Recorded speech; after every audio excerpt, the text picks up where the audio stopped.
คอ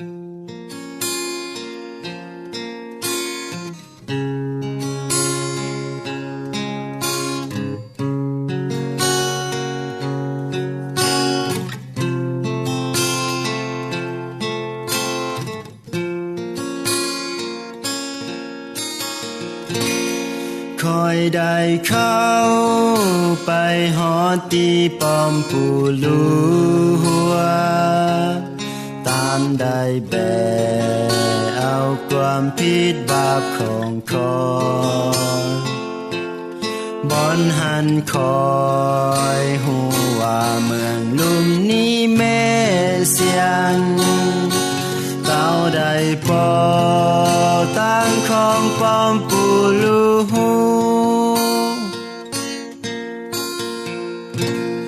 ตีปอมปูลูหัวคอยยินเสียงไว้วอนได้เห็นหน้าตาเจ้ามีความแองดูบอนนั้นเป็นตีสวยบาปหากับก้นไว้คอยก็เข้าไป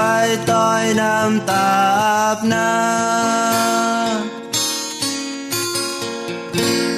ตีนั้นคอยได้เห็นความหักของตา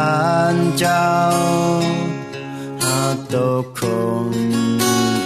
ลายล้ำหมอของตาหัวใจของความแองดูนั้นสวยบา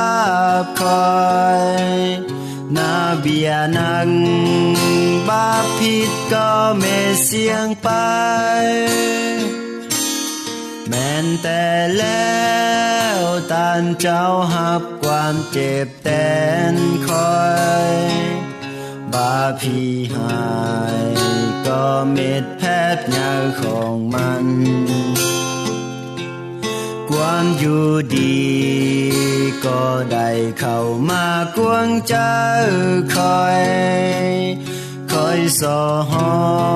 งสองยอตานเจ้าจัดเลย